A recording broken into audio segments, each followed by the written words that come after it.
Her little face twisted in confusion. My daughter blinked, innocent, searching my eyes. "What money, Daddy?" The air shifted. My mother's smile froze. My father's hand gripped his glass too tightly. My sister coughed, eyes darting away. And in that single second, everything snapped into focus. 8 months.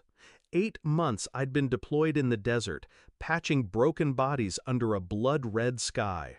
Every month, without fail, I wired $2,000 home. Money for my daughter, her clothes, her food, her school. Money to keep her safe while I risked my life oceans away. I sent it to my parents, trusted them. They insisted it was easier that way, said they'd watch over her, keep her stable while I was gone. I believed them, because family was supposed to mean trust.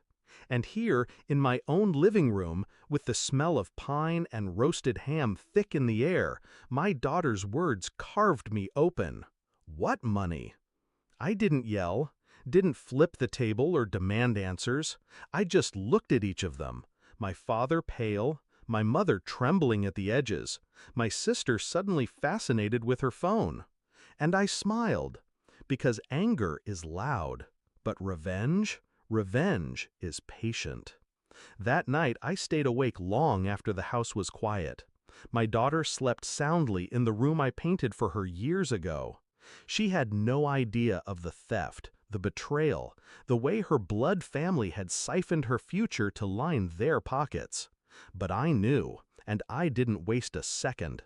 First, the accounts. I still had the receipts, the bank confirmations of every transfer.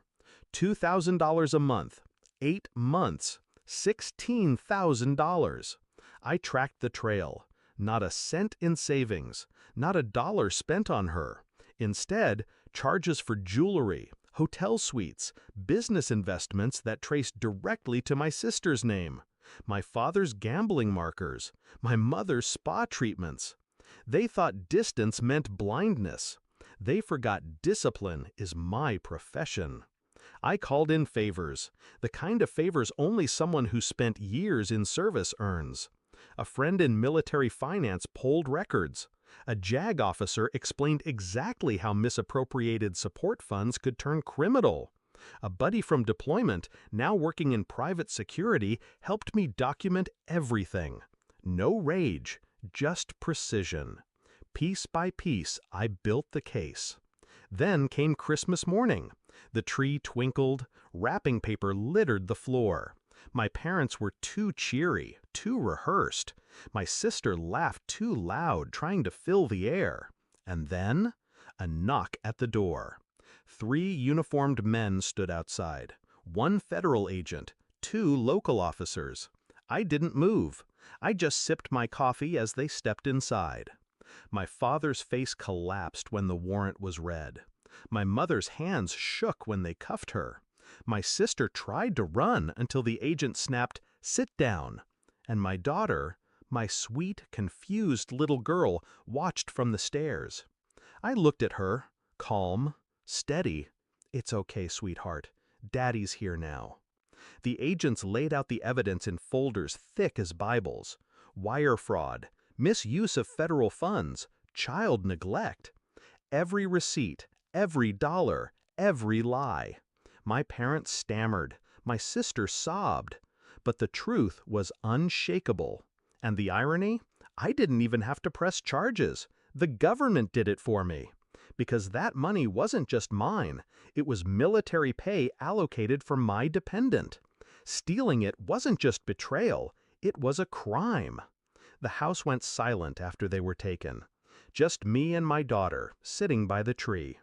She leaned against me, whispering, "I don't understand." I kissed her forehead. "You don't need to.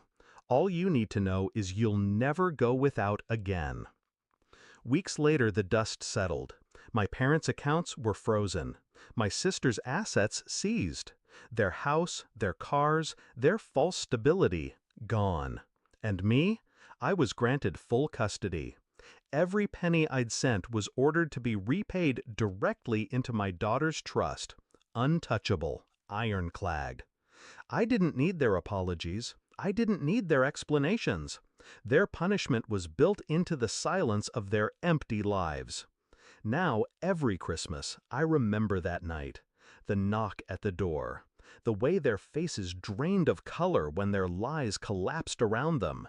And the quiet relief in my daughter's eyes when she realized, finally, that she was safe. Revenge isn't about rage. It isn't about shouting until your throat bleeds. It's about control. About making sure those who tried to break you choke on the weight of their own deceit. My family thought distance made me weak, but all it did was give me time. Time to plan, time to strike. And when the door knocked, it wasn't just the law that came for them. It was me.